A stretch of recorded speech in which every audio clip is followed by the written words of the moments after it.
Let's go.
Hello everyone and welcome to the grand finale of the Seedstars World Competition 2021.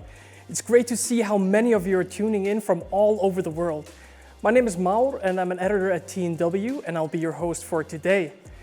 For today's event, Seedstars and TNW have teamed up to bring you the exciting grand finale to the largest startup competition in emerging markets. Today, we'll meet the 5 startups that won their local and regional competitions after going up against 5,000 other applicants from more than 95 countries. But before we dive into today's schedule, let's hear from our studio in Geneva, where Seedstars co-founders are joining us from. Hello, Alice and Pierre-Alain, how are you today? Hi everyone. Hi Maur. Welcome to all of those watching. We are doing great here in Geneva and are of course very excited for today's grand finale. Well, me too. Now, can you start us off by telling us a bit about Seedstars World and the road leading up to the grand finale, both for you at Seedstars and the 5 finalists? Yes, so since June 2020, we have traveled virtually to 94 startup ecosystems in Latin America, Africa, the Middle East, Eastern and Central Europe, and of course Asia. Our goal was to continue working closely with the startups in spite of the traveling limitations by switching the entire competition to an online format.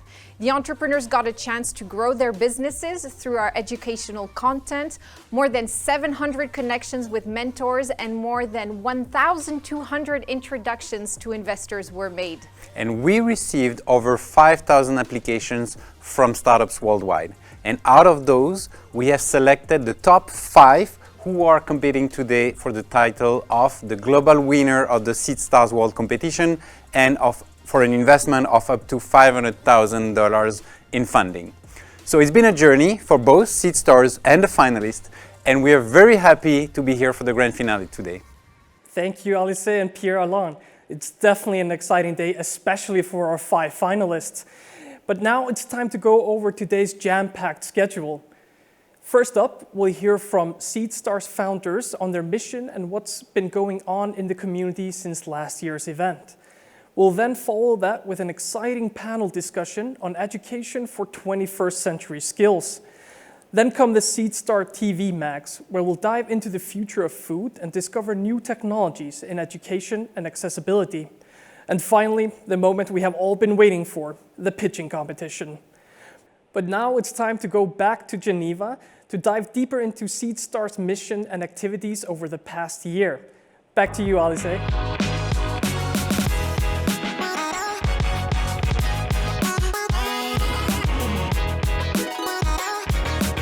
Yes, it's been over a year since the world was shaken to its core and the everyday reality shifted to a new way of life.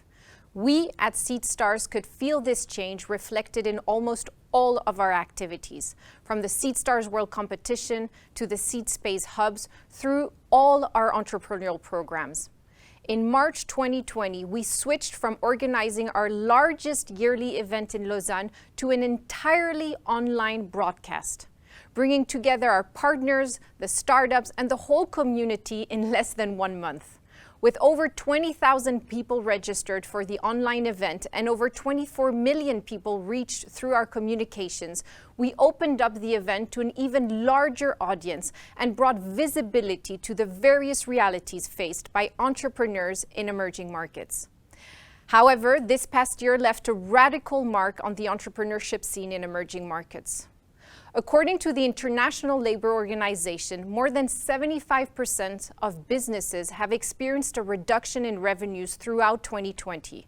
Moreover, nearly 9 out of 10 businesses have experienced a shortage in cash flow.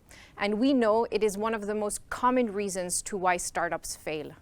For this reason, we put in action a series of activities aimed at supporting startups during these challenging times, such as the COVID-19 Startup Survival Guide, a resilience capacity building program, the Africa versus Virus Hackathon, which reunited over 20,000 people from around the world, and several other initiatives that in turn impacted millions of beneficiaries worldwide. Not only that, but we also reimagined the way we could support the creation of top high-growth companies through a series of capacity-building programs, such as Seedstars 01, the 21st Century Digital and Impact Talent Incubator, and a series of regional and thematic investment funds that aim to help entrepreneurs to build scalable and, of course, sustainable businesses.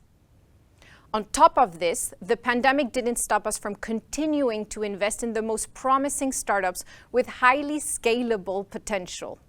Accounting for now, we have a portfolio of 67 ventures. The Seedstars International Fund has already increased direct employment by 30%, therefore contributing to economic growth in over 30 emerging markets. Take the example of Baobab, a Mexican startup which is part of our portfolio that managed to provide microloans to over 30,000 underserved individuals, allowing them to participate, of course, in the financial system and therefore working towards the sustainable development goal of reducing poverty.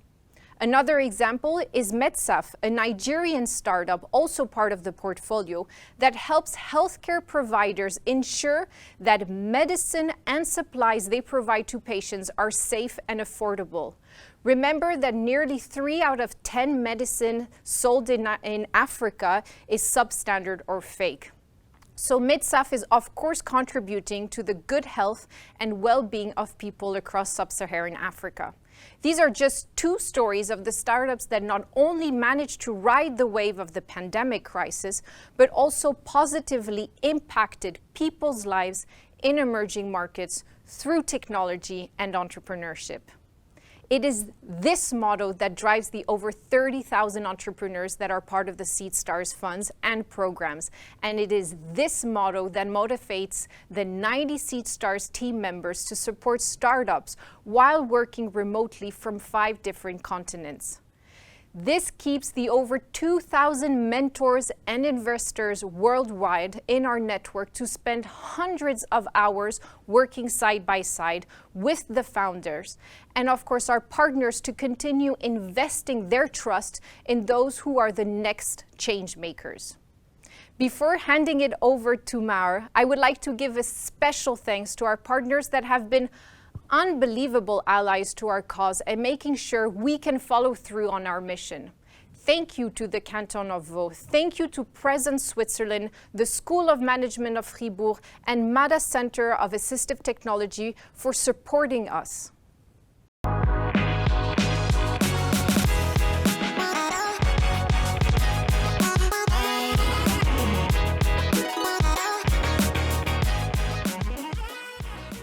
Thank you, Alice, and I'm getting really excited to see the pitches later on and hear what the jury has to say.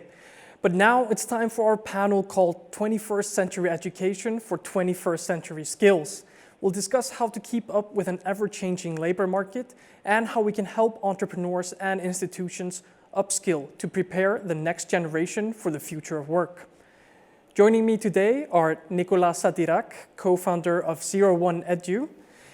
Nicolas has more than 30 years of experience in education, and over 25,000 students have been influenced by his methods. So welcome on board, Nicolas. Then we have Sunita Krote from UNICEF's Innovation Fund. Sunita has led innovation-related activities at UNICEF for the last 10 years, so we're really happy to have her with us today. And finally, we have Pierre Alain, the co-founder of Seedstars. Welcome, all of you. Now, we've already heard from you, Pierre Alain, earlier today, but the people at home might not know our other two panelists. So, Sunita, perhaps you can start by telling us a bit about your role at UNICEF. Hello, everyone, and thanks so much for having me. It's a pleasure to join you today for this exciting topic of discussion. So I'm Sunita. Thanks so much for the introduction. I haven't actually been at UNICEF Innovation quite for 10 years, but it has been quite a few. I'm currently very honored and privileged to lead a team called UNICEF Ventures. And as part of UNICEF's broader work on innovation, we focus specifically on developing and piloting new solutions that use frontier technology and are open source. And we look for solutions that have the potential to significantly change and improve the lives of children, as you can imagine, given that's what the focus is of UNICEF. We do this primarily through our innovation fund, and that fund provides seed funding to startups in the countries that UNICEF works in. So that's developing and emerging markets, where we have a really strong alignment with what Seedstars is aiming to do, and have been really excited to partner with Seedstars in the past as well. Great to be here today. Thank you so much for that, Sunita. Now, how about you, Nicola? So what's your main focus currently at 01 Edu?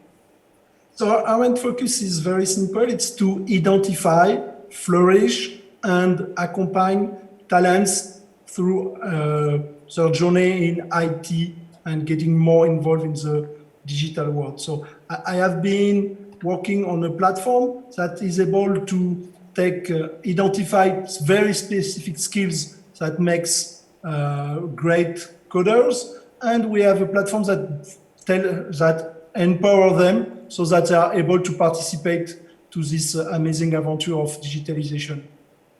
All right, thank you so much. But now, if we dive straight into today's topic, Pierre Alain, why is this so important to you as an investor in emerging markets? So that's a good question. So initially, we just wanted to invest in companies in emerging markets, but we rapidly realized that there was not enough qualitative deal flow, unfortunately. So we started to work around programs and different entrepreneur education programs more specifically. And we realized that we had to come earlier and earlier in the process. So from growth to then acceleration, incubation, and we have realized that one of the major pain points were actually the talents. If you don't have the right talents with 21st century skills, you won't have the great ventures or 21st century ventures, kind of. And that's why that topic is so important to us. We realize that we need to put more efforts and more energy and resources in supporting the talents in emerging markets and providing them with the right skills. Now, speaking of providing entrepreneurs with the right skills, how do you approach that, Sunita? While all of us are working in and with emerging markets, we come at it with somewhat of an outsider's perspective. What help can we bring these entrepreneurs? Yeah, definitely. We really at UNICEF, I would say, approach this probably from two different perspectives. On one hand, really specifically through our innovation fund, we, similarly to Seedstars, have the focus on emerging and in our case also developing markets. And this is really based on analyzing where we saw that a fund of our size could add the most value, where we saw challenges that entrepreneurs are facing that we could meet and actually try to direct our funds to where others are less likely to go. And we also try to focus on groups that tend to be overlooked by more traditional VC.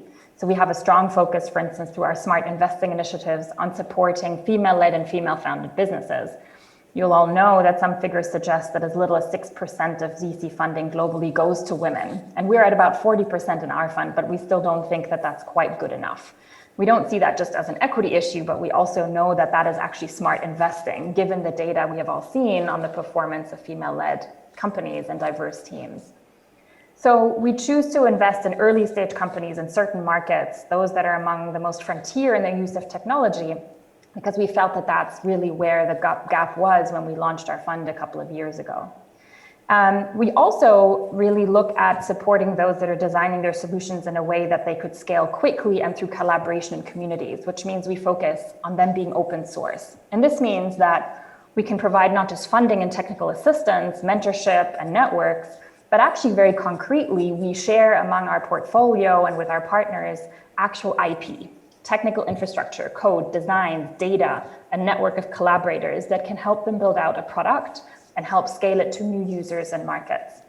So this means that the value that is being generated and captured through the solutions themselves is not held by a few big companies, but instead can really be held by local players and ecosystems. And we found that that really concrete, practical contribution that we can make, that network that we can create, can really help accelerate the work that entrepreneurs are doing. Secondly, just a quick note on sort of how UNICEF maybe more broadly views what might be important when it comes to skills and learning. And we know that there was already a learning crisis, and now, given what's happened over the last year, about more than 880 million children worldwide continue to face disruptions in their education due to full or partial school closures. And this is all within the context of half of the world's population not having access to the internet. So any kind of virtual remote learning solutions is really out of reach for them.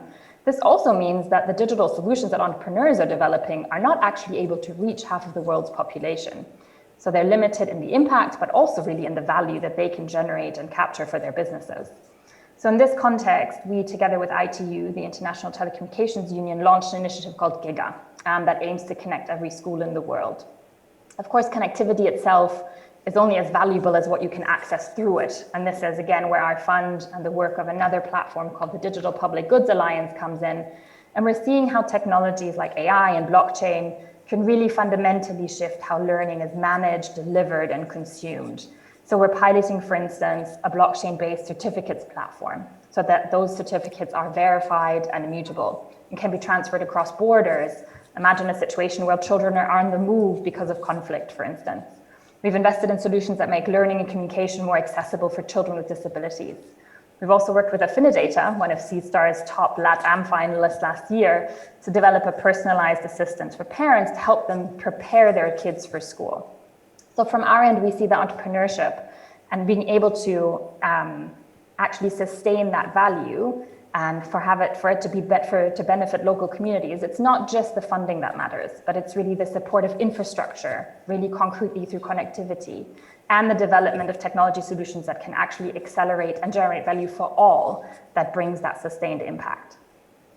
Yeah, I'm really interested in the open source aspect because there's not a lot of point to developing new technologies if not everybody can use them.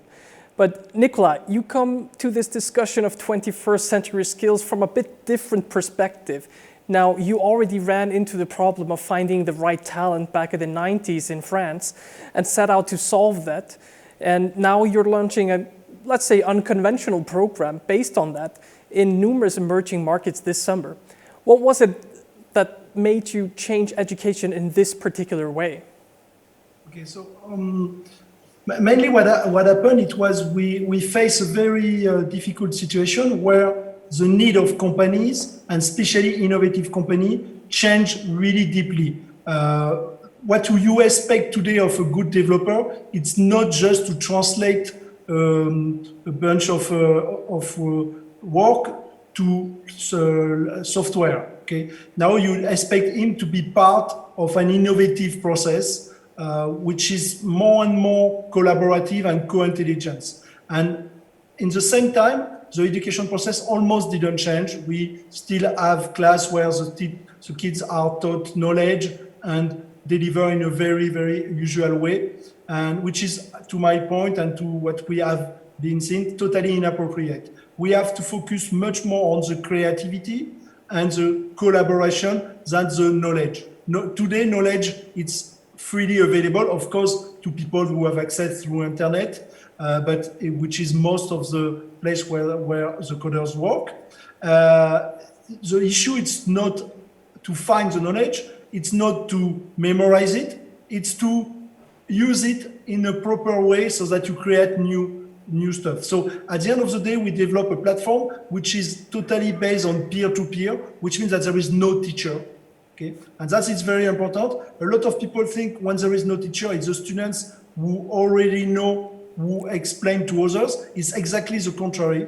It's a group of students who don't know how to solve a problem that are going to imagine and test up to find real applicable solution. So we totally focus on the creativity and the co-working capability, not anymore at all on the knowledge. When they need knowledge, they go to find it. When they need to have other skills, they will interact with others. So what is important is to be able to be open, what we call active open-mindedness. It's something which has been developed by one of the cognitive intelligence laboratory of MIT. That's a very specific skill, which is make you able to be part of a collaborative and co-creative process. And that's changed totally the process of education. And in the same way, it changed also the talent. Actually, the students who are going to be very successful in an academic traditional education process are not necessarily the same as the one who will succeed in this new set of value. So there is, it doesn't mean that only dropout are going to be efficient. It means that it's totally different. So in a population, you can have people who were not well in the traditional education system, who are going to be amazing in this creative area. And in the same time, you can have people who were very good in the education system and are also very good at all kinds of settings. So it's very important to understand that the skills and the I wouldn't even it's just not only skills. It's I would say it's more like an attitude and the way you are, the way you interact with others, which are necessary to be part of this digital revolution, are clearly very different of the traditional academic. And so you have to have a system to identify those skills. And we have done that for more than 50,000 people trying those tests worldwide in every country. And globally, you have talent everywhere.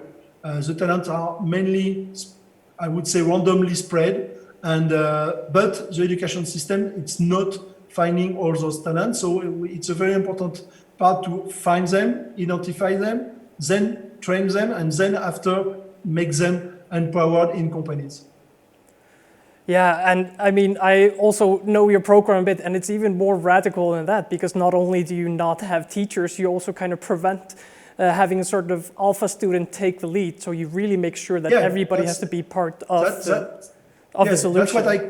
That's what I was explaining, because of course, if you remove the teacher, sometimes you have students who kind of replace the teacher, and by the way, don't forbid the other to progress. So what is very important is to focus on the creative part and not the copy and paste part. So you have to have a whole strategy to engage students by group, where there is, I wouldn't say no leader, because there is always leader in groups, but no like too obvious leader, someone that no one can argue with. So I always say what brings the progress of the students is alterity, is when they disagree, when they have an objective, a common objective, and they are not agreeing. They say, okay, we do it that way. The other one say, no, we do it that other way. And they have to get an agreement without any topping. So there is no one who is bossy. So they have to convince each other. And in the when they are not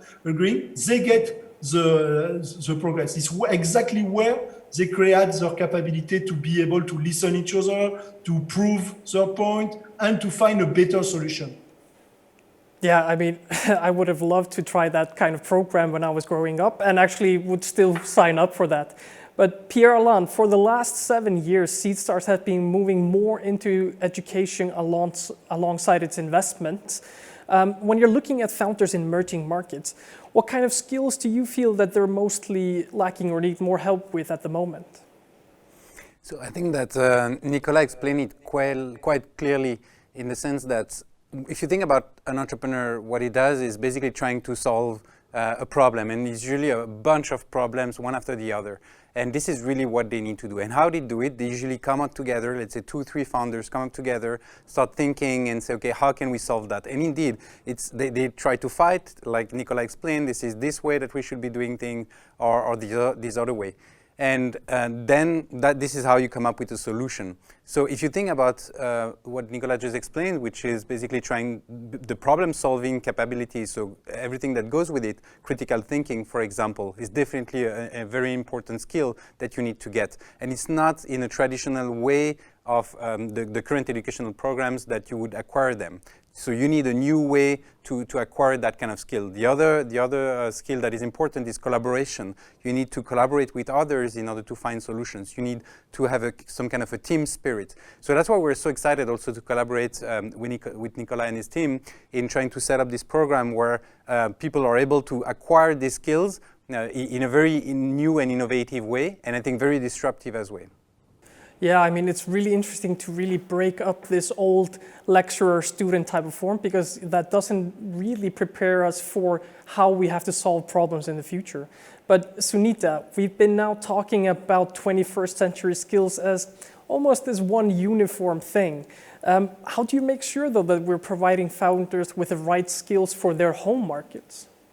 Yeah, that's a good question. I think our observation has been very much in line with the needs that Pierre-Alain just outlined. The one thing I would maybe add to that is that we've seen how much lack of diversity on teams can really stall the progress of a company. And that is diversity across many different criteria. Of course, gender, ability, disability is one way to look at it, but also we see often that companies come about with people who are quite like-minded. So you have, your technologists that come together that have a great idea for a product, but that may not have the right skill set on the team to then be able to market and to sell it. And so that is one thing that our fund works very closely with our teams on, is to really look at, have we got the right skill sets on the team, and do we really understand the needs of the users whom we're developing our products for? And if we don't have that understanding on the team itself, how do we build in processes throughout the piloting and prototyping stage that allow us to understand what the needs are, how to better reflect and integrate the needs of users directly, and then also how to measure that. How can we actually on an ongoing basis track whether our solution is delivering what we claim that it will? I think finally, when it comes to digital solutions, we also have the challenge quite often that we aim to design for, as you said, all users or for all communities, but just because of how currently exclusion works, and just coming back to my earlier point around connectivity, for instance, we see that solutions are often shaped by those that are already connected, those that are already generating data at scale. And so if we think, for instance, of solutions that are based on artificial intelligence, those are often designed based on data sets that reflect, those that are already connected, rather than maybe those who could benefit from them the most. And so our team actually works quite a lot, including with our companies, but also with the products we develop as UNICEF, to make sure that we have what we call algorithmic equity in our solutions, that we look at making sure that the needs of those we aim to serve are actually represented through the data that we use to train the models that eventually guide the solutions that we're building. Yeah, I really like that, because of course, 21st century skills have to be based on the right data, and we have to acknowledge that the data might not be there already for the users that we're looking at. But Nicolas, isn't there one big problem here? Let's say we teach people a certain skill today. How can we guarantee that it's still valid in 2 years' time? We had the pandemic. Everybody had to throw out their playbook, basically, and start fresh. How can we be sure that the skills are actually future-proof? No, but that's exactly why I am saying that learning, memorizing, it's totally unuseful, dangerous, and reduce creativity. So at the end of the day, what we should teach to people is to adapt, to be able to make a flexible strategy, and to never rely on what they think, always try on a panel. And what we do, we call it a zone 01. We don't call it a school. Why do we call it a zone? It's because for us, it's not something which is closed. It's something which is working with this ecosystem. So it means that we will have people from local which brings their problem and work with the students, with companies, with institutions. And this is, once again, those meetings, the fact that you meet people with different point of view, with different problems, that will slowly by slowly grow the students so that they are able to understand that in a situation there is many ways to see it and many ways to solve it, and there is no one good way. There is just the way which will be efficient for this community at this time. I always tend to say students, when a great student or a great professional in IT is someone who, in face of a new problem, is able to find all the solution, to find the best, and just after forget it. Because the next time, even if we ask him exactly the same problem, probably the solution is not the same, which is a very strange situation. We know most, I am a scientific, I come from science. We tend to accumulate knowledge, and we are based on the idea very simple that the universe will be the same tomorrow. But that's not true in human creativity. You know, IT, it's not something like physics, which is outside of human. It's something that we change every day. So when you think something is true, the next week it won't be. And probably in the future, it will maybe come back true and change, because it's not something which is outside of our humanity. It's part of our humanity. So we, at each one, change the data itself. So we can't rely on a stable knowledge. We have to be able to be flexible and to adapt to the situation. And I think it's the most interesting stuff. I had a student in French TV, and someone asked him, what did you learn in School 42? And he answered, I didn't learn anything. I just learned that when I have a good team, we can do anything. And that's exactly the idea. It's the fact that when you put effort, when you put you will, and you have enough people around you, most of the time you can solve any problem. I think that's a really beautiful lesson, actually, and I can see few trends here. Like, we're talking about connectivity, we're talking about flexible skills, but now towards the end of the panel, should we maybe move on to some bold projections and try to nail down some of these? So, Pierre-Alain, what would you boldly project to be a 21st century skill that will keep on being relevant? Yeah, so I think that Nicolas said it a bit better than I would. But I think that this collaboration is one of the fundamental elements, because in the end, we are all a bunch of humans coming together in trying to solve the problems. This is also our mission at Seedstars, right? Is trying to solve some of the biggest challenges around the world. So I think that this concept of collaboration, for me, is definitely one of the most important. This is how we are going to all learn together and obviously improve things also around us. Yeah, I think that's terrific. Now, Sudita, you can also chime in on the skill, but I'm also curious, like, how do we make sure that we can keep teaching entrepreneurs the right skills, even if we don't know what those skills are today? Yeah, I mean, maybe just a quick comment on the skill. I think one of those skills that will remain or even become more relevant is the ability to respond and act in uncertainty.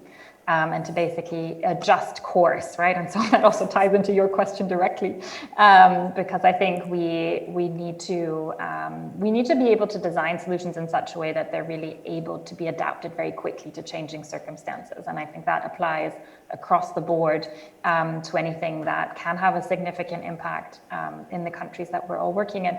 But specifically to skills, we know that the vast majority of jobs that the kids who are in school now will be on offer when they graduate from school. We don't even know what they are yet, right? They don't exist yet. And so that means we as a system, and we who design and help design solutions, need to be able to really design things in such a way that they can be adapted and that they can respond to what data tells us in real time, in kind of a real-time feedback loop. Yeah, and also, as you mentioned earlier, and to acknowledge that the data might be incomplete, so also knowing your market. But Nicolas, now, I know you've got strong opinions on this, so what should entrepreneurs start doing right today to survive in the 21st century?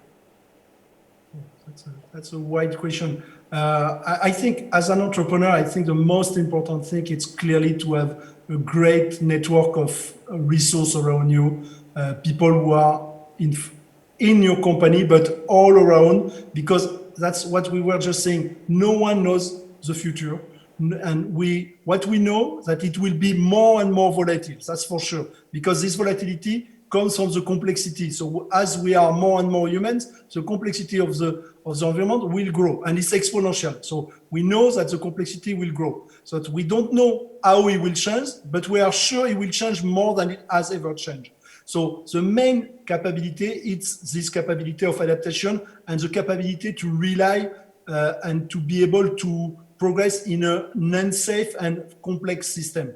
And if you take a time to think, what we do in traditional education is exactly the contrary. We clearly make a very simple context where globally we explain the kids what we expect to them and just recreate the situation to see if they do it. So it's mainly a process of disciplinary. So we mainly test 90% of the skills that we are testing right now. It's a capability to comply to expectation. And what you expect in the future is exactly the contrary, because we know that the key value will be the capability to be part of innovation, which is exactly getting out of this disciplinary. So we have a very big, strange situation. You know, I don't know if you remember, Jacques Ma said a very nice speech where he said, our university are building pretty bad computers. So we are building exactly the skills that IA are able to do, but less good. So we are going to have people who will be very easily replaceable by software in a very short future. So that's a really big issue. I think we have to change deeply, because really as human, what you can bring, okay, it's much more interesting than what a computer can do. But if you think of, if you try to analyze what we are doing in most of the job most of people do, there is almost no creativity. There is just labor, but the labor on the machine will provide it. And there is just repetitive skills, repetitive tasks with based on a bunch of knowledge and computation of this knowledge. And the computer will be always better than us on that. There is no way to compete on basically memorizing knowledge than an IA or just applying process. So we have to shift totally where we add added value and not competing with a basic software. I think that's a great place to end this. Unfortunately, we're out of time, but I think we could have discussed it on days on end without actually, running out of stuff to talk about, because this is truly exciting. Now, thank you so much for joining the panel today and for sharing your insights. Now it's time for us to hear some of the great entrepreneur stories the Seedstars team discovered in the past year. And after that, we will finally meet our 5 finalists for this year's Seedstars World Competition 2021. Now over to you, Alice.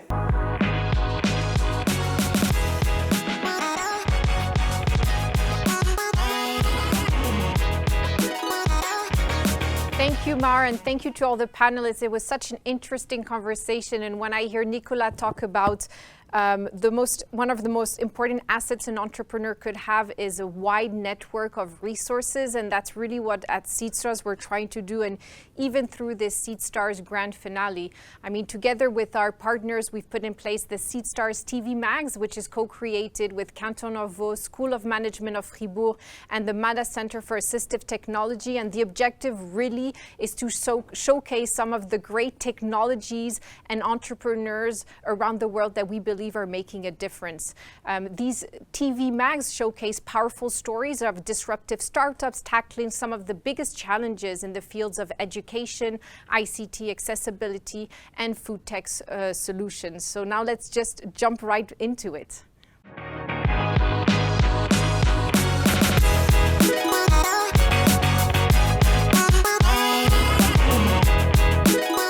According to the UN, in 2019, almost 690 million people across the globe were undernourished. The World Food Programme predicts that the pandemic could push another 265 million people into acute food insecurity. With the global population increasing at an exponential rate, it's estimated that we'll need to produce 60% more food to feed the population by 2050. At the same time, agricultural production is a major source of global CO2 emissions. It uses almost half of the world's vegetated land, consumes 90% of all the water used by humanity, and generates 1/4 of the annual global emissions that are causing global warming. Meanwhile, climate change is responsible for factors that are slashing crop yields, including increased flooding, drought, pests, and more. What the world needs are technological advancements that can help feed a growing global population while causing as little impact as possible on our planet. Seedstars teamed up with the Swiss canton of Vaud to showcase some of the top food tech and agri-tech startups working to solve our most pressing global food challenges. Since the creation of Nestlé in 1905, the canton has been a front-runner in food and agricultural innovation. It's now leading the sector forward by supporting the development of cutting-edge startups. Here are a few innovative startups Vaud is supporting.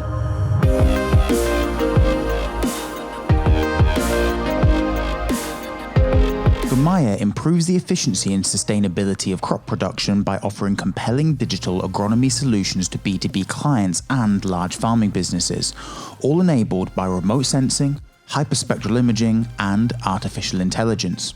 They're currently operating in Brazil and India and working across multiple crops, including sugarcane and soybean. Let's hear more from Gamaya's team. Gamaya helps farmers significantly improve the efficiency and sustainability of their businesses through smarter agronomy decisions. We enable farmers to optimize the use of water, fertilizers, chemicals, and fuel, improve the quality and quantity of their production, minimize the impact on the environment, as well as better prepare for extreme weather conditions and climate change.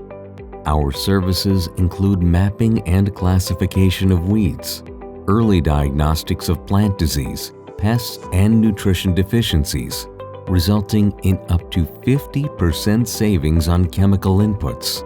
Our technological capabilities span unique combination of sophisticated sensing and computational methods, including remote sensing, machine learning, and crop science.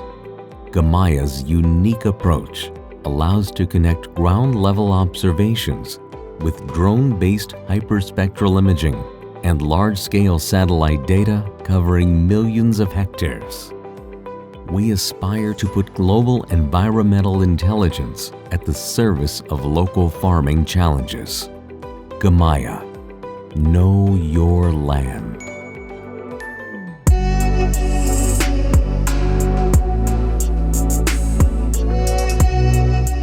Cleargreens developed an aeroponic system that could improve access to healthy food throughout the year, independent of weather conditions and with a much lower environmental impact than field production. Their initial orders and projects are being installed in France and Switzerland with the view to soon expand across Europe and the Middle East. They've recently been recognized as one of the Solar Impulse Foundation's 1,000 solutions and are a B Corp certified company. Let's have a look at the amazing work they've been doing.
Eco-robotics is using autonomous robotics to increase precision and reduce the amount of chemicals needed in production. They've raised $20 million in funding so far to put their agri-robots into production. Eco-robotics' first product, the ultra-precision high sprayer, went on the market in 2021, and now they're developing AVO, an autonomous weeding robot. But we should let AVO explain more. Look at you. Look at me. We are the perfect fit. Can you see our future? I am Avo. I am a smart weeder with a lot more to it. Your field is my canvas. I navigate it with 100% autonomy. I go up. I go down. I am able to cover the entire surface assigned to me.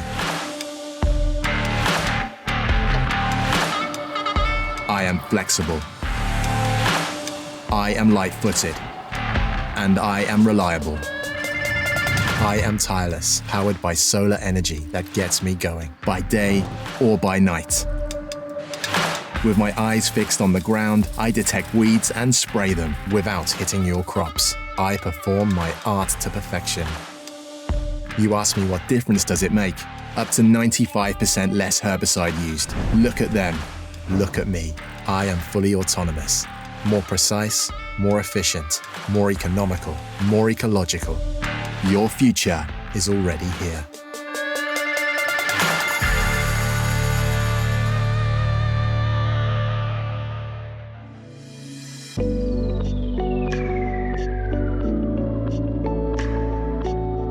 AgroSustain produces natural solutions to prevent the development of molds and keep food fresh for longer. This would allow us to improve access to fresh produce while limiting food waste and reliance on plastic packaging. AgroSustain's first product is currently undergoing pilot trials and first sales are planned for 2022. Let's hear more from AgroSustain's CEO, Dr. Olga Dubey.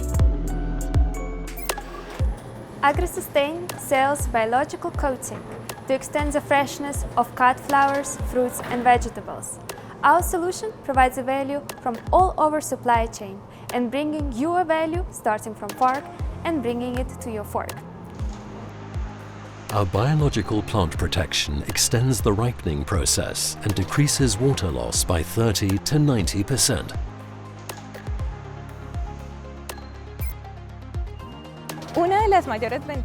A major advantage of AgroSustain's coating is the easy application.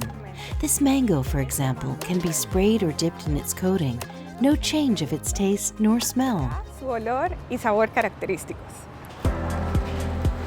This is of enormous importance also to Giovanelli, a 90-year-old family enterprise that imports fruits and vegetables.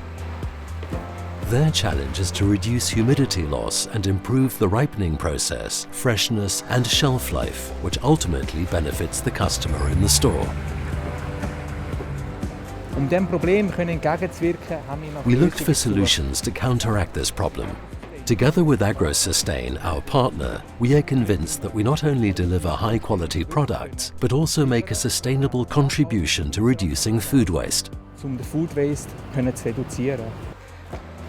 With AgroSustain's biocoating, there's no need to transport your fruits and vegetables by plane, saving costs and helping the environment. With our biocoating, plastic packaging is a thing of the past.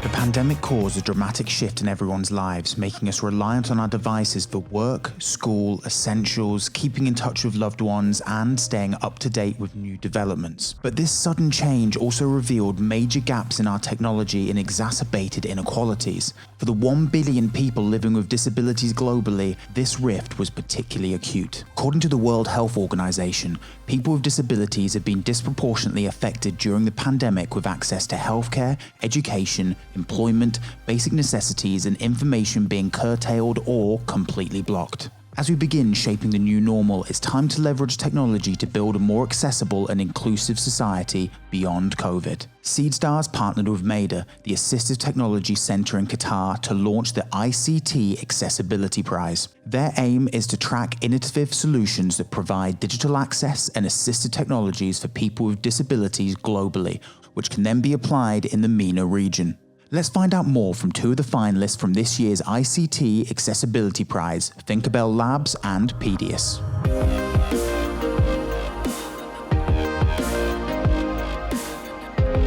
For all students, the transition to virtual learning has been difficult, but for some, it's been impossible. While EdTech has grown by leaps and bounds, this hasn't been the case for people who are visually impaired. Due to slow, outdated learning methods, it takes one student 1 full year to learn the basics of Braille literacy and requires constant supervision and guidance from instructors. This means, during the pandemic, many students simply weren't able to continue their studies due to social distancing. Braille literacy rates among the visually impaired were already low before COVID.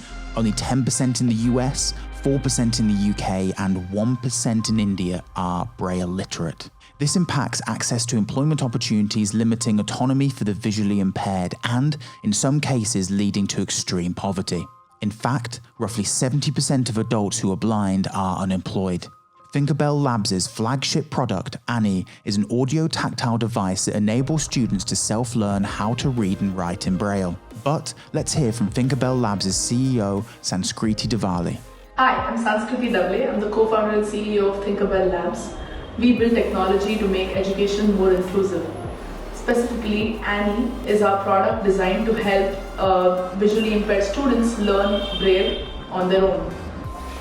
Annie helps children learn how to read, write and type in Braille. Annie is a connected device, which means you can track student progress and also push content on the device after it has been deployed. And Annie has more than 200 hours of Braille learning content in 5 vernacular languages, and our language library is continuously growing.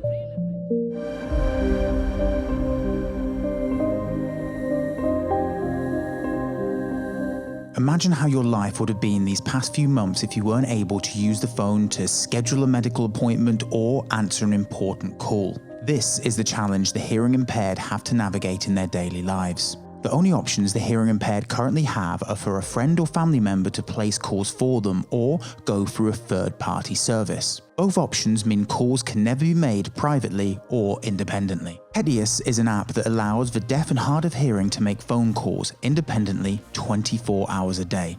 It does this by transforming what a user writes into a synthetic voice and using voice recognition technology to transcribe responses into real-time text. During the pandemic, Pegasi helped to make emergency services available to the deaf in various municipalities across Italy.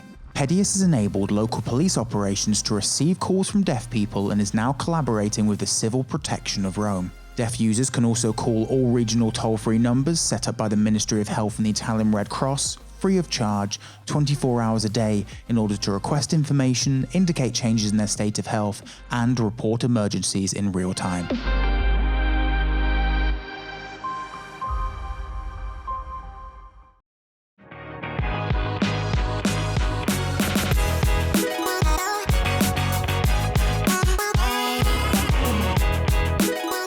EdTech is ushering in an era of student-driven learning with new tools and solutions connecting students to the knowledge they need and crave outside the classroom. This gives them the power to decide what, when, and where they want to learn. Meanwhile, students who are struggling can benefit by gaining access to more personalized learning methods. Seedstars, in partnership with the School of Management in Freiburg, are on a mission to find, showcase, and support EdTech startups that are helping provide greater opportunities to students globally. Let's check out 2 up-and-comers making waves in the industry, Orcas and Study Free.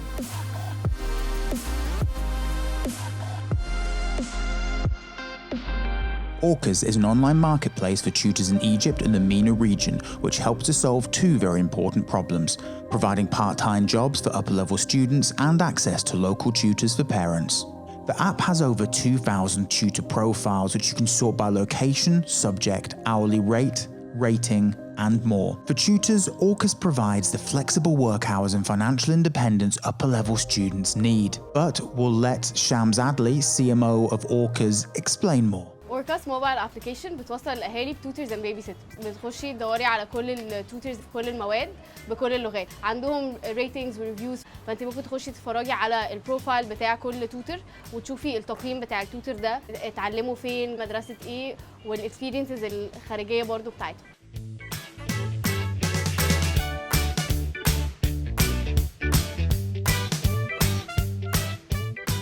هي اوركس بتقدم لي خدمه انا مش عارف اوفرها لنفسي، بتعمل لي بروموشن، البروفايل بتاعي محطوط على الابلكيشن وناس كتير هتشوفه.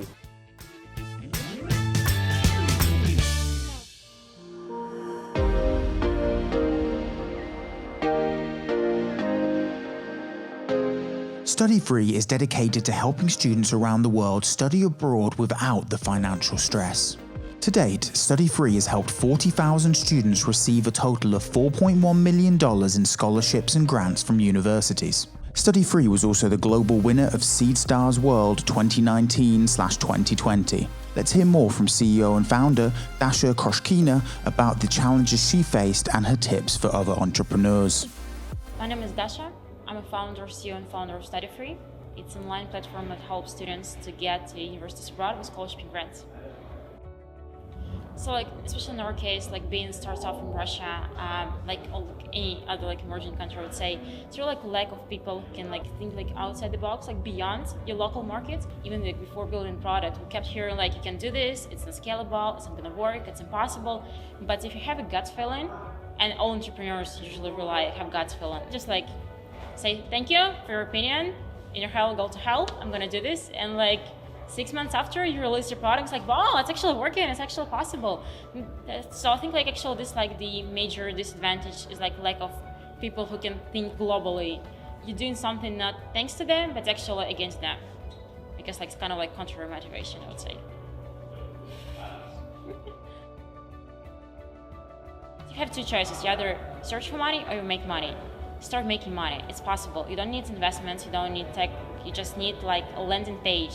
Don't look for extra additional resources, because it's lack of these resources in our countries, in our emerging markets. All you need to do this is just yourself. And that's enough. Just start doing, not wait for anything.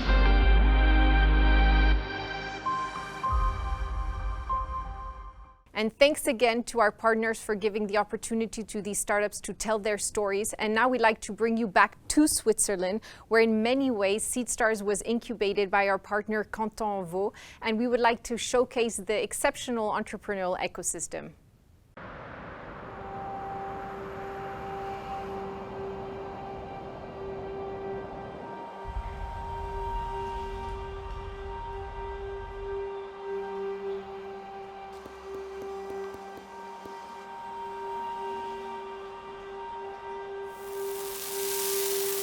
Innovation takes time. It's challenging.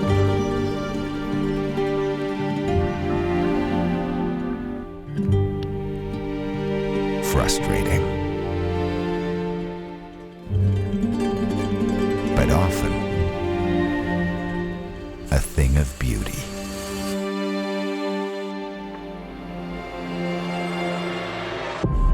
Innovation. We understand it takes ideas, dedication, vision.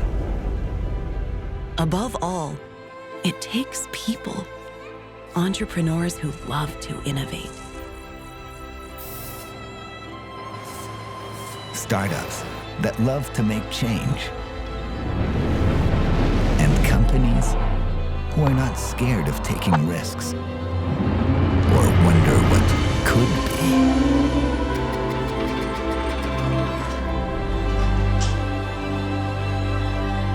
Fostering innovation requires the right environment to flourish.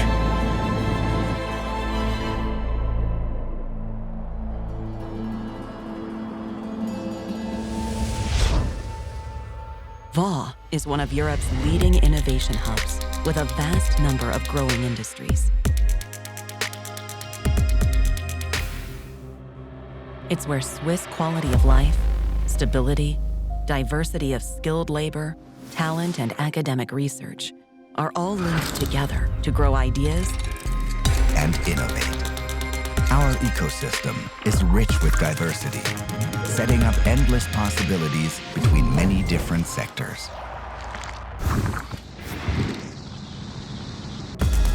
Health tech and life sciences, food tech and nutrition, digital trust and cybersecurity, aerospace and precision engineering, AI and machine learning, sport tech, drones and robotics, energy and environment technology, all converging to harness each other's high-tech strengths.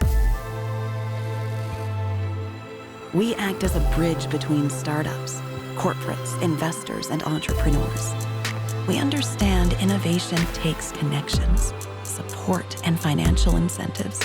That it takes collaboration, talent, and the most advanced technologies to push ideas forward and bring them to market.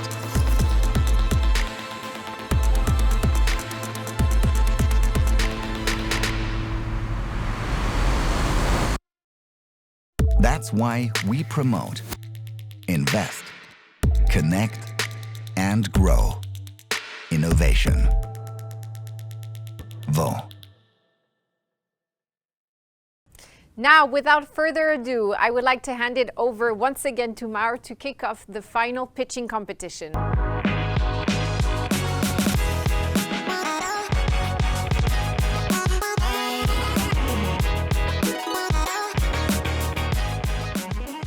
Thank you, Alice. But now it's time for the startups to give their pitches. But first, let me introduce you to the jury that will choose the winner of the prestigious Seedstars World Competition. First, we have Salman T. Jeffrey, the Chief Investment Officer of Wa'ed Ventures. Salman leads a $200 million Wa'ed Ventures investment fund, the largest and most active institutional VC investor for Saudi-based startups. Salman has more than 16 years of experience investing in venture deals and consulting on transactions. Along with him, we have Shannon Kalayana-Meet. Shannon has made her mark on the tech world building businesses and is today the CEO of 5G Catalyst Technologies, as well as being an advisor to GoBVC. Hi, Shannon. Shannon has consistently advocated for women in tech and innovation throughout her career, working with groups like the UN Women, as well as spoken for business and investment in Southeast Asia. And finally, we have Charlie Graham Brown, Chief Investment Officer at Seedstars. Thank you all for joining us here today, and we'll hear more from you later. But now it's the moment that we've all been waiting for. The pitch competition, which will determine who will win the grand finale of the Seedstars World Competition.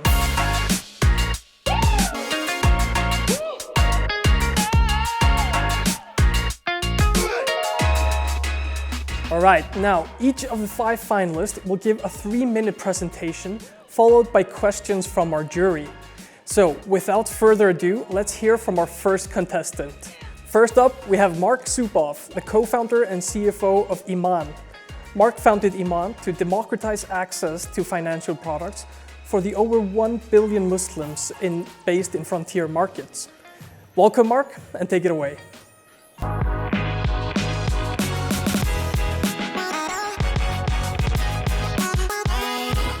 Hi, my name is Mark. I'm the CFO of IMAN. IMAN is a full-stack halal finance solution used by merchants, shoppers, and investors. So in today's age, when there is an incredible diversity of financial products, there are still 700 million Muslims worldwide that are young, that are digitally connected, that are faith-driven, but 71% of them do not use banking products, whether it's credit or deposits. In places like Uzbekistan, where 90% of the population are Muslims, this problem is even more severe. So less than 7% of the population use banking products. So why is that the case? So multi-billion-dollar companies like Klarna, like Afterpay, Affirm, they don't cater to Muslim population, and they don't offer investment vehicles to fund Islamic loans. That's why the share of halal Islamic assets worldwide is only 1%. And customers in places like Uzbekistan, Pakistan, Nigeria remain underserved. So the way we solve this problem is by offering a point-of-sale solution to online and offline merchants, allowing them to grow their sales. Shoppers can come to our marketplace or can come directly to a merchant store and buy anything on installment. And what's unique is that those installment plans are funded by P2P investors that invest through our platform. So that makes us the first P2P platform which focuses on checkout financing. For end users, our product is a first-of-a-kind halal super app, which serves all the Muslims' needs, so anything from education, shopping, financing, and of course, investing. Our business model is straightforward. We have two revenue streams. We charge merchants a percentage from each transaction, and we charge P2P investors percentage of profits they generate through the platform. When it comes to risk management, we are connected to 5 databases, which give us extensive data on 20 million Uzbeks. We add alternative source of data on top of it, plus machine learning, which allows us to build a credit scoring solution, which allows us to serve more customers while being able to maintain low default rates. When it comes to traction to date, we have done a pilot launch, so we have achieved about $100,000 installment portfolio. We have attracted $1.1 million in P2P investments, both from retail and institutional investors over the last few weeks. We have over 10,000 users. We have over 100 merchants connected to us, which offer us really attractive discounts and payment terms. And the repayment rate has been quite good. So less than 3% of loans outstanding are in default. And while we are starting out in Uzbekistan, our vision is really to build this digital gateway, which will allow us to bring capital from developed markets into frontier markets where the capital is so much more needed. And finally, our strongest asset, we believe, is our team, which consists of local experts, international experts that have experience building and fundraising for fintech startups, as well as advisory board with experience in Islamic finance, fintech, investment banking, and other industries. Thank you very much.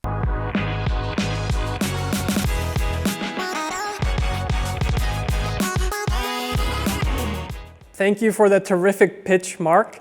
Now let's get Salman in here to join us. Hello, Salman. Hey, how's it going? So, Salman, what's your question for Mark after hearing his pitch? Yeah, Mark, thanks for that pitch. I guess I'd like to probably start by asking, how do you see the competitive landscape, both in your market and in the markets that you're looking to explore and grow into? Absolutely. So when it comes to Uzbekistan, it's a very fragmented market. There are a few small players just recently entered the market. It's startups that are usually, early stage, like our stage, even earlier. So what differentiates us is that we are the only Islamic product that's in the market. We are also the only investment platform that's available in the market. So none of the competitors offer an investment platform that we offer. And we think that we also offer the best user experience compared to other competitors, which include Alif Bank, which includes Zudmal, Z-Market, and several other startups. So that's when it comes to the local market. Of course, we expect that in the future, some of the big international players, like Kaspi, like Amazon, like Noon, might decide to enter the market. But we think that by then we'll take advantage of our first mover advantage. We'll leverage on network effects. We'll be able to leverage all the data we'll have on our customers, which will make our credit scoring solution much better than what competitors can offer. So that's when it comes to Uzbekistan. I think worldwide we are, for now, we are the only P2P platform which focuses on checkout financing. So really the first platform which allows investors to fund consumers' purchases directly. And we do want to keep focusing on our niche market and build upon our experience in Uzbekistan to expand into other markets. All right. Well, thank you for that, Mark. Now let's welcome Shannon. Shannon, can you hear me? Hi. How are you? Hi. So what question do you have for Mark? I have two, but okay. Let's go with one. Leading on the whole entire super app, that's your model. You're basically a super app, which basically to my mind is something similar to WeChat or Line. So in that essence, how are you acquiring customers? I know for a fact that these big super apps actually use so much money in terms of marketing and CAC and spending. They have to use so much different partnerships and whatnot. I saw your team. I don't know how well you're funded, but what is your user acquisitions strategy and how are you doing that? Yep. Yeah, so I think one thing, important thing to point out is that we have few distribution channels. One is through our marketplace, which is a super app, but then we also operate offline point of sale outlets. So the way we market our product is both through direct marketing, which is for our marketplace, but then also we get basically free advertising from our merchants. So the merchants we connect with, they are interested in advertising us. So we basically get free ads from them, which is why like our customer acquisition costs are extremely low. It's on the shopper side. On the investor side, it also works quite well because we integrate with the traditional banks, serving as a halal window to attract Islamic deposits, which is also why like basically banks, they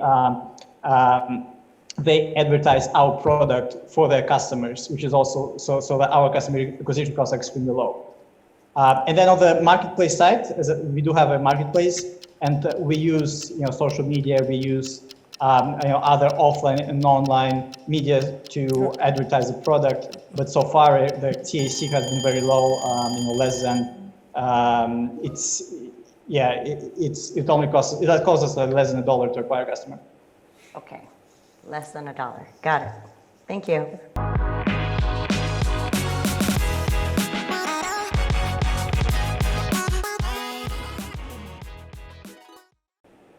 Now is the time for the next finalist, who's representing Africa, all the way from Nigeria. Oluwatosin Olesante is the CEO and founder of Ladda. Less than 5% of the 100 million adults living in Nigeria have access to formal financial services. That's why Oluwatosin's goal is to build financial products that empower people. So let's hear it from Oluwatosin.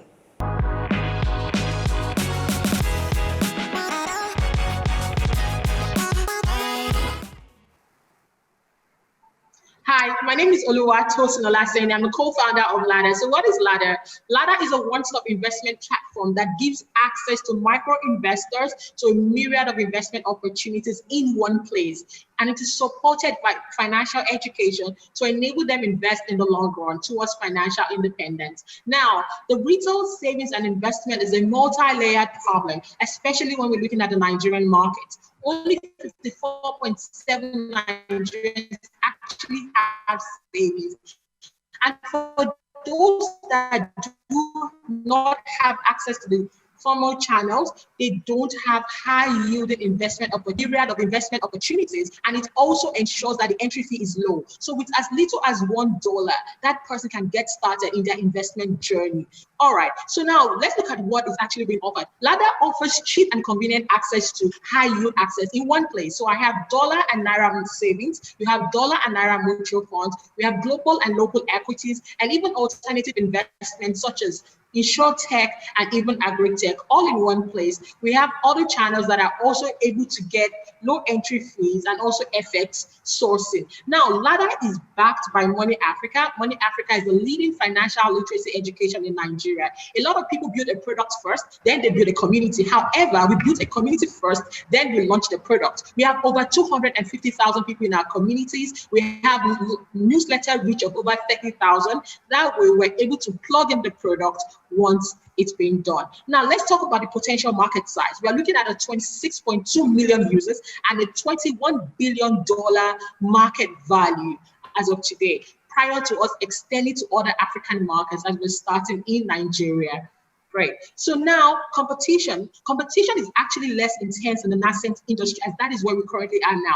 And where Ladda is sitting is quite interesting. We're sitting down right there in the middle. The current players in the market are specialist apps. So they're either focusing on stocks or on mutual funds. We're able to give our users a myriad of different opportunities, and we're backing it with financial education. Also, the traction is less than 10% of those in the current market. So the timing is fantastic, and there's room for growth to expand the market.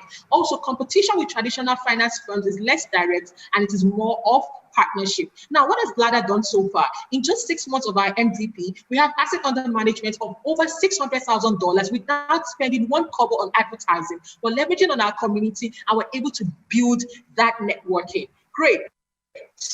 So our cost of acquisition very, very low. What are the risks involved? Uncertainty with the regulatory environment or compliance balance, burden, or even outright ban. But lobbying with the players in the market will be able to mitigate or reduce that risk. We plan on raising $1 million to attract excellent hire and also perfect the product and be able to expand. We are backed by a solid team with over 2 decades of experience. So with community research, experience investment, growth engine, and excellent tech.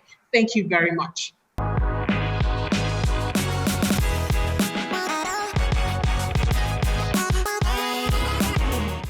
Thank you so much for that great presentation, Oluwatosin. Now, Charlie, let's get you in the studio as well. So what question do you have for Oluwatosin after hearing her presentation? I'd like to understand a bit more about the community they've created. And can you tell me what the acquisition cost is by leveraging that community versus through other digital marketing channels you might use like Facebook or Instagram? Aggressive about building a community of financial literacy in Nigeria, teaching people using social media like TikTok, Instagram, Facebook, simplifying financial literacy, teaching about the stock market, teaching about mutual funds simply. So that way we have a very strong, vibrant community of over 250,000 people. So it was very, very easy to plug a product. So once you educate, then you can then plug the product, and then it's more of a long-term strategy as we're playing a long-term game with the education. All right. Well, Salman, what is your question for Oluwatosin? Yeah, thank you, Ola. So I guess you're trying to solve, you're in that edtech, fintech, sort of financial inclusion space. What I want to understand is, what are you planning to do with the funding that you're targeting? What are your immediate sort of steps to utilize that? Great. Thank you very much for that question. The biggest thing we're going to be investing in is going to be getting the right talent, right? We want to be able to expand our engineering team so that way our product is top-notch and we're able to reach more people and have more features. As of today, we currently only have savings and mutual fund. We're able to integrate with the API of our partners for global shares. So from Lagos, people can buy Apple, they can buy Microsoft, they can invest in global opportunities, and just keep adding on other APIs of investment products. So that way they have myriad of investment opportunities on one platform. So we plan on using our fund to grow the team and to increase our brand value. Now, I'm really interested to hear your question, Shannon. So I'm trying to understand the tech angle of your platform. Are you a lead generation community platform? Are people actually trading on your site? Are you a robo advisory? If you answered one of the three, what is your roadmap, product roadmap after that?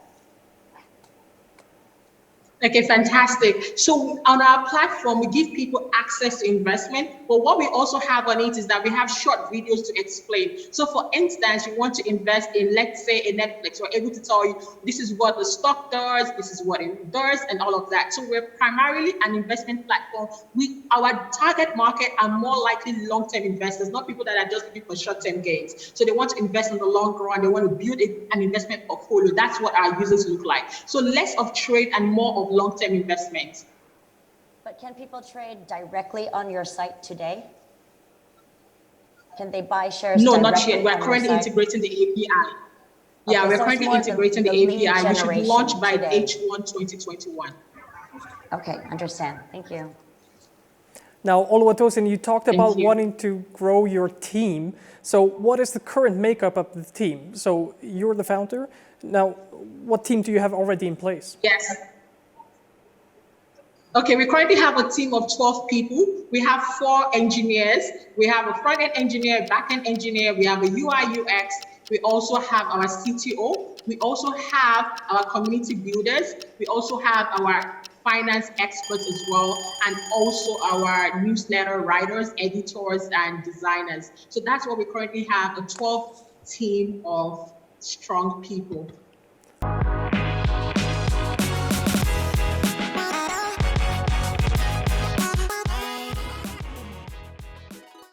All right, thank you, Oluwatosin. Now let's go meet our next contestant. Next up is Jared Lim, the co-founder of Finology, joining us from Malaysia. Finology's technology facilitates connection between financial institutions and individuals by making access to financial products seamless for everyone. The ready market reach is 16 million people in 5 different countries in Southeast Asia. So let's go over to Jared.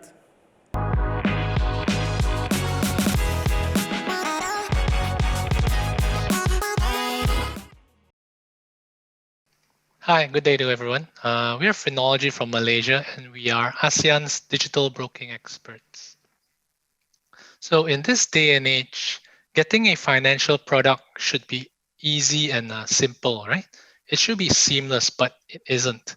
Whether you're looking to buy a house or whether you're searching for a financial product online, we believe that people should be able to know their loan eligibilities or get price quotations for insurance products at their point of need. But today, this is not possible.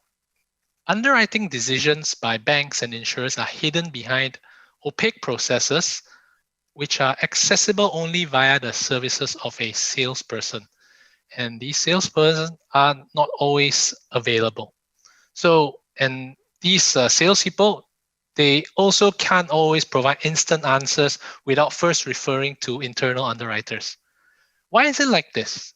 This is largely because banks and insurers, they are anchored down by archaic processes designed around legacy infrastructure and outdated policies. In actual fact, these financial services institutes, they desperately want to get onto the digital bandwagon, but the challenge faced by them is actually immense because they have to update and revamp their infra. And this frustrates them as much as it frustrates consumers. So this is why all these banks and insurers, they love working with Finology, because we make financial products readily accessible everywhere using our seamless underwriting technology and our wide market reach. We make it so simple that even large third-party digital platforms that have never in the past distributed financial products can get in on the game. What makes us special is these third-party platforms love how easy it is to get started with us, to start offering whether it's insurance products or car loans or mortgage loans. We enable their instant underwriting from multiple lenders, multiple insurers, using a universal set of APIs. And this means instant approvals, instant price quotations, instant answers, instant access. Our business model is that we get paid a percentage of every transaction and a tech enablement fee. Last year, we achieved $1 million in revenue. So our journey started in 2017. Today, we have a footprint in 5 emerging countries or in Asia. And we hope that you can support us as we continue our journey to be the largest digital broker in ASEAN. Thank you.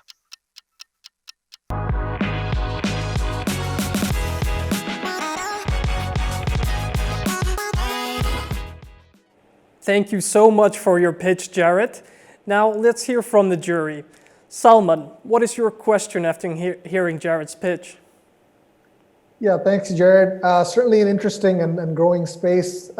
Could you elaborate a bit more on your traction? You said $1 million in 2020. That's impressive. In terms of some statistics and transaction value, if you could just elaborate on your traction. Our revenue is made up of 3 different kinds of revenues. So we have tech enablement revenue, meaning you're talking about product licensing, you're talking about implementation fees, which is very labor-based. And then we have got subscriptions and pay-per-use. So for example, not every transaction ends up being a sale or ends up being a loan that's being underwritten, right? So there are actually costs for every API call, for every qualification, for every credit check, for every price quotation. And then the third one is our digital broking pillar, which is, for example, if we are the financial brokers for the insurance policy or for the loan, then we take a point on top of the transaction. So last year of this 1 million, we made about 40% tech, 40% transactions, and another 15 to 20% made up of some miscellaneous subscriptions and pay-per-use. All right. Now, Charlie, what kind of sticks out for you after hearing this pitch? I'd love to understand how easy it is for companies to integrate the API. You talk about these tech enablement fees. So obviously there's some customization going on, but how far away or how realistic is it for this to be a self-serve solution like a Twilio or a Stripe, where companies can just take it and plug it in? Our APIs are actually pretty, you see, we don't just have one product. So every product has a different level of maturity. For example, if you're only looking for pre-approval checks, correct? That is very, very plug and playable. So we don't even really have to get involved in doing the implementation. Whereas if you're looking, for example, for an end-to-end solution, including letter of offer signing, and maybe some customized process flows, right? And the clients decide that they want to engage us to also help them implement the systems, then there will be some customizations involved. So I can say that today, 50% of the implementations, our engineering team does not get involved. That's quite. Whereas the other 50%, we come in to, we charge a fee to basically do the customized implementations. That's quite impressive. Now let's hear from Shannon. What's your question for Jared? Yeah, my question was actually very similar. Can I get, and more on this customization, because your model is highly scalable, but I want to understand how scalable. What is the breakdown of your clients today? Are they mostly small, like SME companies that require like a ton of customization, or are they more multinationals? Like, what's the breakdown of that? And does the, how you charge them, the revenue model, is that different? Most of our business actually comes from key accounts. Some of these key accounts, they serve smaller agents, smaller SMEs. For example, GHL is the largest merchant acquirer in this part of the region. They are our client, and then by proxy, they have already the SME and merchant network. All right. So they use their infrastructure to integrate to us, and then it's available too. All right. Thank you so much for that, Jared. And now it's time to meet our fourth finalist.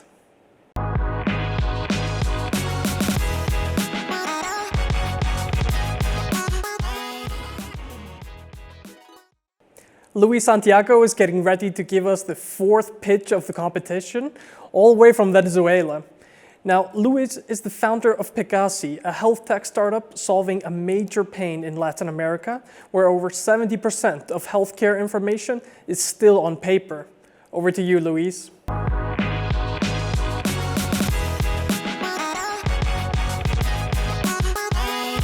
Hi, my name is Luis Santiago, and I'm the CEO of Pegasi, a startup dedicated to the smart management of healthcare information for patients such as Pablo, who spends 13 hours idly waiting in the hospital because someone lost his liver order. Gabriel and his son, who were waiting for 14 hours for Pablo's death. And Maria, who spent 16 days hospitalized due to an allergic reaction. If in Latin America we had quick and secure access to medical information, none of these events would have happened. But we don't. Over 70% of the region's medical information remains unstructured, in most cases, still on paper. And that is why we in Pegasi created a 4-step method to structure, process, aggregate, and analyze all of the region's medical information. The first 2 steps we tackled through PegasiMed, or Healthcare Information System.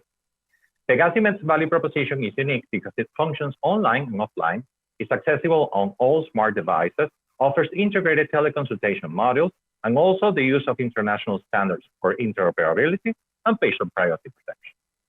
The business model behind PegasiMed is a SaaS B2B, B2G, or B2B2C, where the size of the license depends on the amount of practitioners enrolled in a market that has over 1.2 million physicians.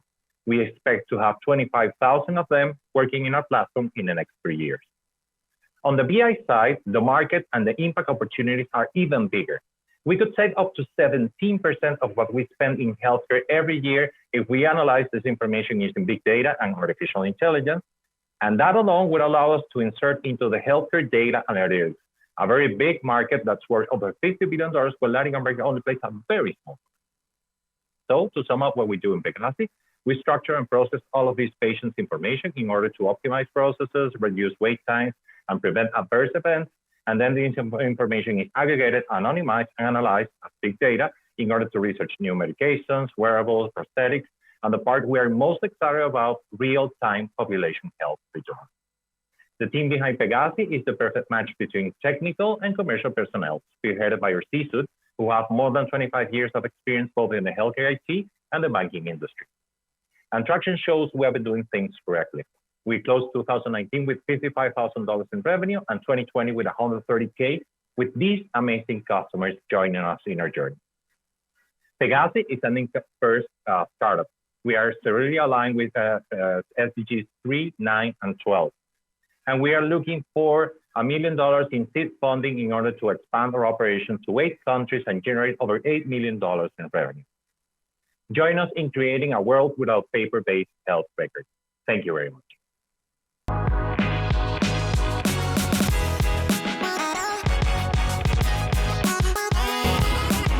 Terrific pitch, Luis. Thank you so much for that. Now let's start with you, Shannon. After seeing Luis's pitch, what are your questions? Yeah, I love this space. Really always concerned about scalability. You are in the end a tech company. How much customization is required from all the work that you do, and how much of it really is plug and play? Thank you very much, and that's a great question. All of the customization that is required can be done by the customers directly using the platform in order to integrate or to operate in the way that they want. And integration and implementations are also handled by our development team in case of, for example, needing a middleware to connect to another third party or vendor EHR. Then we develop that just once, and we already have the ability to connect to third parties in order to integrate the operation into a single database or a single format for all of that client's information. But like, how much percentage is actually manual labor to do that integration? Around 20%. All right. Thank you so much for that. Now, Salman, what is your question for Luis? Yeah, thanks. Thanks, Luis. So I guess my question, I mean, obviously this is a space right now, and the times we're in right now, it's you know, different countries are rolling out different models to sort of look at how to manage health data. And this is sensitive data, right? So, you know, how, you know, what tools or what systems do you have in place to keep the data safe and secure? You mentioned online, offline, you know, so how does that work? And what sort of precautions do you have there? Well, thank you very much for those questions. On the first side, in the terms of data protection, we use 2 main standards, which are HIPAA, GDPR, and we are also implementing ISO 27001 and 27002 currently in the company. And then on the technical side, we encrypt what is called the header of the information, which is how you can identify each of the patients and the person that they send to. And this encryption is done generating 2 keys. The first one is left with the physician that sends it to the patient, and the other one remains with the patient. So whoever wants to access that medical record must have one of the 2 keys. In terms of protecting the information, we work in hyper-protected environment. And on the offline side, we also have this key management in order to protect the information that's recorded on the database. Thank you for that. Now, what is it that you would like to know more about, Charlie, after hearing Luis's pitch? Hi, Luis. Yeah, I'd love to understand a bit more about the distribution and acquisition channels. I mean, you're working in a very archaic and bureaucratic industry here with public healthcare, and I mean, even if it's private, it's still going to take you a long time to make those sales. So what is it you have? Maybe it's with the team and the network or the experience, or maybe it's a distribution partner, but can you just talk us through the channels and how you're going to acquire some new clients? Thank you very much for that question. One of the things that we work on are a very big public and private alliances. One of our biggest allies is Roche Laboratories, with whom we have a very good working relation. And what we do with Roche, with Novartis, with Sanfer in Mexico, are alliances to get us to the end users and on a B2B2C type of distribution. And then we just started during the pandemic working on mostly on a B2B side, working with direct digital marketing, which has gotten us around to 7 to 10 new users every day in the platform starting last April. All right, right on time, Luis. Thank you so much for that. And now it's time to meet our last finalist.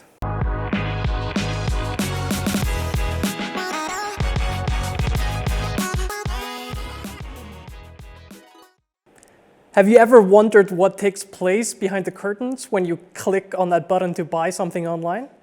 Well, Kais Kadroui, CEO of Fulfillment Bridge, will fill you in when he tells you how he participates in the $5 trillion e-commerce market. Let's give it up for Kais, joining us from Tunisia for the competition's final pitch.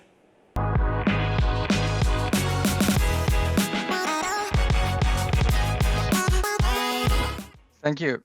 Kais Kadraoui here. I'm CEO and founder of Fulfillment Bridge, and today I will talk to you about cross-border e-commerce logistics. When talking about cross-border online sellers, when they try to go beyond the boundaries, basically they start hitting challenges, dealing with multiple parties, managing multiple orders, inventory, complex international regulation, return management. The list goes on and on. Third-party logistic provider can actually help, but only partially, either because of lack of geographical coverage, lack of services, or both. You may ask, how do we know that? Well, basically, we've been there. I used to be involved in e-commerce logistic venture in the past. We used to travel in order to find, vet, and monitor our logistic partners.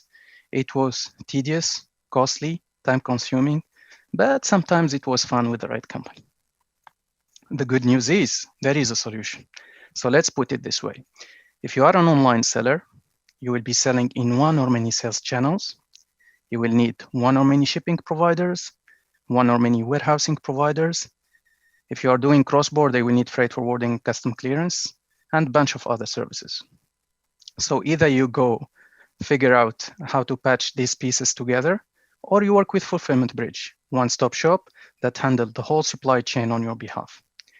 By the way, this comes handy also for our logistic and non-logistic partners, because while we act as an aggregator, so basically we help them with the acquisition and the management of online sellers. This couldn't happen without our proprietary technology that helped us to build and grow the network that account today for 46 partners across 14 different countries, to which we added an AI layer that puts the online seller on the driver's seat when it comes to managing his operation. Our business model is hybrid, so we are adopting revenue sharing, software licensing, and subscription. This helped us to quadruple our revenue year over year, to acquire more than 50 customers in 15 countries last year only, and reach over $2 million in revenue.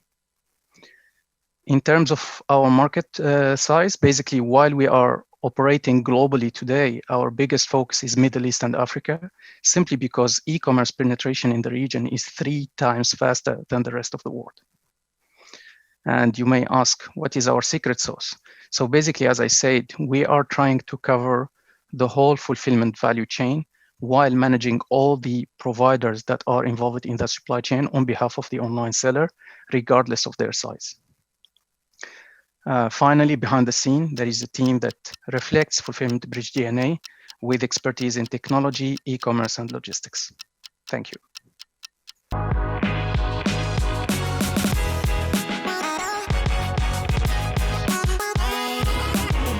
Super interesting stuff. Thank you so much, Kais.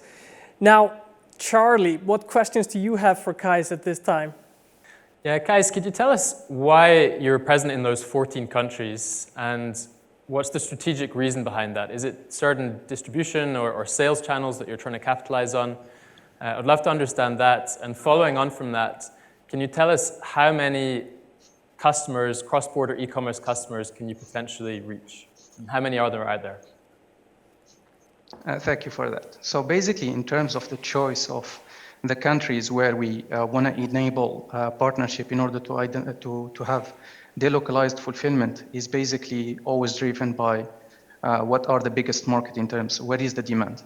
So obviously you want to serve the usual suspects, be it the US, the UK, mainland Europe, Australia, China, but also while looking at the big boys of today, you need to figure out the demand, what is the growth? And that's why we are setting up CAP into the Middle East and Africa, where we are actually operating in Saudi Arabia, UAE, Egypt, Morocco, South Africa, and the list is growing. And in terms of customers, so basically we'd be surprised to know that today our customers are from 15 different countries. And basically the way how we get to these clients is basically through our digital marketing machine. So the idea or the game is here is set bare with where the goods are coming from and where they are going to. And so that's why regardless of the location of our online sellers, we can serve them as long as we have coverage in the origin and the destination. All right, sounds great, guys. Now let's move on to you, Shannon. What do you want to know more about Fulfillment Bridge? Hi there. So, seeing so many of these e-commerce enablers, the margins are so thin. So, can you tell me why I should recommend to the Seedstars team to invest in you and why you're going to be the one to bring in tons of money and exponential growth? I love that question. Basically, we are deviating from purely like offering logistics and try to put pressure on our margins and our partner margins. Basically, what we are focusing on, why this was our legacy, focusing on revenue sharing. Basically, we are setting cap into e-commerce enablement. So that means enabling online sellers, but also enabling logistic providers and third-party providers in order to get a piece of the game and focusing more on the technology-enabled services rather than offering the logistics and acquiring a small markup on top. So am I understanding right that you don't employ employees in logistics or warehousing yourself? We are extremely asset light. So basically today we are operating 24 warehouses in our network. Only 2 warehouses are operated by Fulfillment Bridge. All right. Thank you so much for that, guys. Now, finally, Salman, what is your question for Kais and Fulfillment Bridge? Yeah, thank you, Kais. So I want to build on Shannon and Charlie's sort of questions, right? So I guess let me frame it a different way. What are your competitors doing? Or what are you doing that your competitors are not doing? You had Amazon up there, obviously a big player, deep pockets. And many of these sort of enablement, e-commerce enablement sort of startups. Can you elaborate a bit more on that secret sauce? So basically 2 words. First of all, we are focusing on brands, and that's where the big boys are not, like Amazon and the likes of Amazon. And secondly, we are focusing mostly on cross-border e-commerce. We are not getting into competition with local e-commerce enabler. We are trying to come to complement what they are offering while we are coordinating or orchestrating the cross-border workflow. All right, thank you so much for that. And that's it. We've now heard from the 5 finalists, and we'll soon find out who will win the grand finale of the Seedstars World Competition 2021. So let's go to Alice and Pierre Alain for a recap of the event and, of course, the announcement of the winner.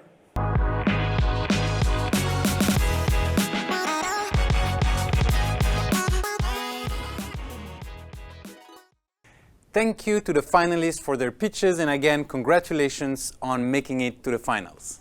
In addition to the global winner of the Seedstars World Competition, we and our partners are also awarding startups with special prizes related to key sustainable development goals.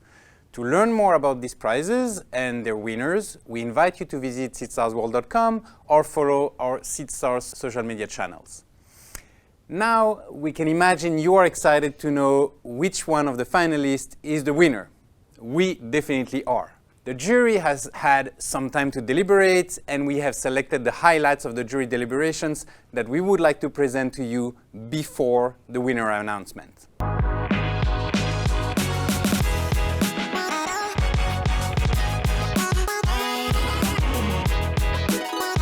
Let's kick off the deliberation, and maybe we can just do a quick round the room, share some thoughts, see what everyone thinks. Ladies first. So I really liked Finology and Pegasi. Those are kind of my 2 top shortlists right now. Finology I like a bit more than Pegasi, but they didn't mention their team at all, so I have no idea. Pegasi, and both of them because of their scalability, because of their traction, and yeah, the easy plug and play and just the exponential growth that they could get. I think maybe it might have been recency bias, but I think for me, Fulfillment Bridge was up there along with Pegasi. Fulfillment had quite a bit of traction, I think at least in their deck, about more than $2 million.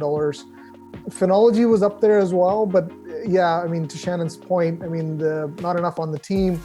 And just wasn't entirely convinced. Both of them highly tech, highly scalable. I think they both have defensibility because they're going to be embedded solutions. So whether you're embedding with, for Finology, the distribution partners, or with Pegasi within medical institutions, I think that gives them a huge defensibility in the future. Fulfillment Bridge have few concerns just about the competition they're facing and how they're going to become recognized in that industry when you have people like Amazon around. Ladda and IMAN. Ladda, for me, there was no real tech angle yet. It's going to be very far. She did mention about the team. They're just not really there compared to where you put your dollars that you have today, right? So on behalf of Seedstars, like, where do you put your money? And then IMAN, for me, that too was a bit further along, and they're doing too many things.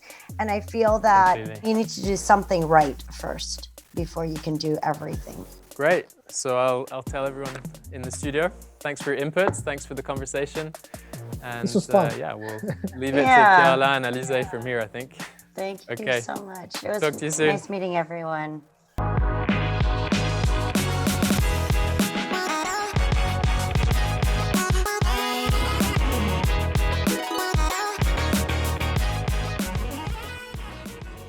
So, we have received more than 5,000 applications. We run digital events in 94 countries, selected 20 companies during the regional finals, and we have reunited the 5 best startups from the largest startup competition in emerging markets. After a very long and difficult deliberation, we have a winner, IMAN. Mark, we admire the grand vision you have to provide Islamic finance solutions. The model and multi-sided marketplace is complex, but of course, if you can pull it off, that will be your biggest competitive advantage. Ladda, Olawutusin, thank you for bringing to the forefront the importance of savings and investments, especially in high inflation markets like Nigeria. The community you have created for financial education is an excellent asset, but I do see a lot of competition and believe a strong USP will be required. Finology. Jared, your long entrepreneurial journey demonstrates the challenges involved with digitizing financial institutions. However, the traction and growth you had in 2020 are perhaps the inflection point you've been searching for. Pegasi. Luis, you have decided to disrupt the extremely complex but infinitely impactful healthcare system. I expect you'll face some headwinds, but the early adopters are renowned names, so good luck on that. Finally, Fulfillment Bridge. Kais, you've managed to create an asset-light digital service around the physical world of e-commerce logistics and already gone international. So you have some big names to compete against and will probably face some challenges standing out. Let's see what will be the outcome. So now I will hand over the word to Alize and give her the name of the winner. Okay, so I'm actually kind of having sweaty hands right now because I don't know who the winner is. So, moment that we have all been waiting for. Now is the time to announce the Seedstars World Global winner. And the winner is Jared from Finology. Congrats! Hi, Jared. It has been a while since Asia has actually represented in the global finals. I think it was back in 2017. How do you feel? Surreal. I almost don't believe it. I feel great. I feel very honored. A lot of emotions that I'm feeling. Yeah, how has this experience been so far? I mean, going through Seedstars World, it's a long one that lasts nearly a year through the locals, regionals, and now the global finals. What can you share to the community? It's been quite a journey. I think it's been 10 months maybe from the moment we started until today. The classes, the sessions, the mentoring, the pitching, the judging, and all the even as we start from where we started 10 months ago into where we are today, the business itself has evolved quite a bit. So I'm really happy that we decided to start on this journey.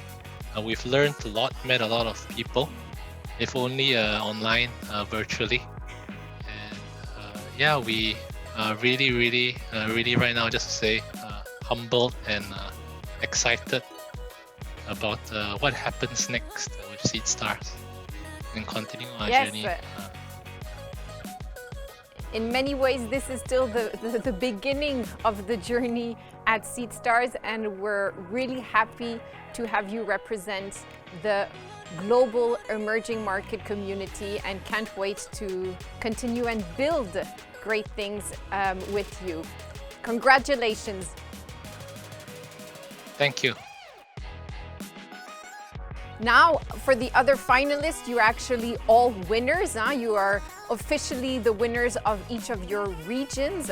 And it was, as Pierre-Alain mentioned, really difficult to deliberate and in many ways also difficult to compare as you are in such different industries and ecosystems.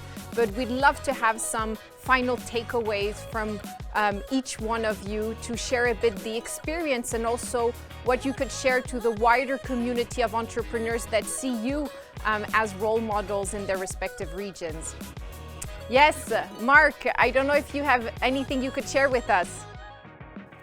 Yeah, well, thanks. First of all, thanks for giving us this opportunity. It's been a great journey. Learned a lot over the last few months, and it was a pleasure to be on the same stage with all these great startups. And congratulations to Finology. You guys have a really cool product. And best of luck to everyone else.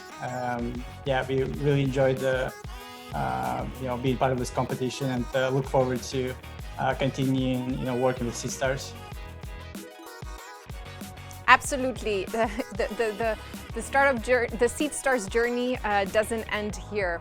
Oluwatosin, I don't know if you have a couple of words. I mean, you're a powerful women entrepreneur, and I think your voice is so loud and what you carry as a leader and an entrepreneur in the region. Anything you want to share with the community? I think primarily do the work. There's a lot of work to build, to educate, to also bootstrapping. We've been bootstrapping for a while now, supporting almost 12 teams, paying in dollars. There's a lot of work, right? So to any other person looking at me here, you can do it. We've come this far. We've put in so much work, bootstrapped. Don't give up, keep trying. You might not get it this time, but there'll be other opportunities and your door will come true. So just don't give up and keep trying. Thank you. And Luis, anything you want to share and from this whole experience and how you're feeling right now? Well, yeah, thank you. I'm feeling great. It's been an honor to be here with these amazing startups throughout the competition. And thank you very much to the Seedstars team. We have made a lot of friends and we have gotten so much needed spotlight in the emerging markets in order to change and disrupt the reality that we are living right now. We will, of course, continue in our mission to disrupt the way that we make healthcare accessible, clear, and secure for patients, physicians, and service providers in Latin America. And hopefully keep counting on the Seedstars family to keep growing. So thank you very much for an amazing journey. Thank you. And I have to say, it's been, I think 8 years in, and it's still the most heartwarming thing to hear that you have all built a strong community of friends that are here to support you from now on. And finally, Kais, if you could also share a bit what emotions you have right now and what you could say to the community at Seedstars. Well, the competitive guy that I am, I feel surprised that I'm feeling happy for Finology. So first of all, congratulations to Finology and Jared. Good job, mate.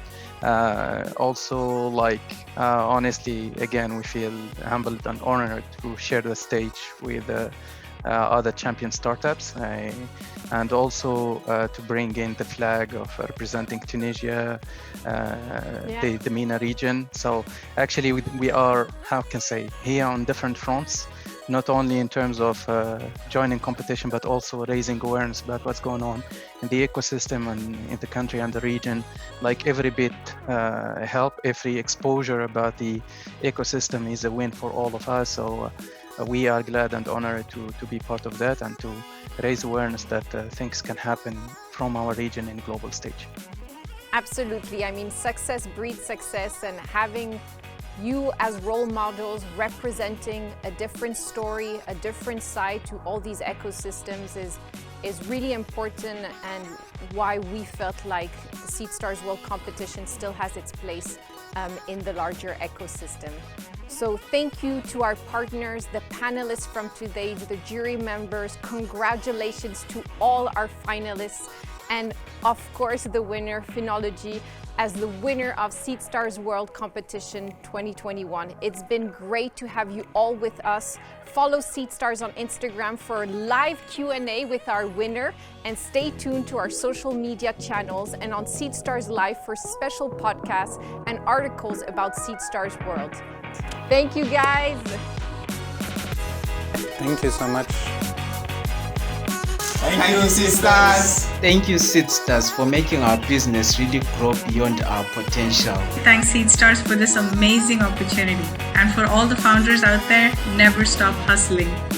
Thanks, Seedstars, for this amazing adventure and to bring us the adrenaline to be on the real stage at home. Thank you so much to the Seedstars team for this incredible learning journey, and it's been an honor to be a part of this network of amazing startups from around the world. Thank you, Seedstars, for the opportunity. It's been a great journey.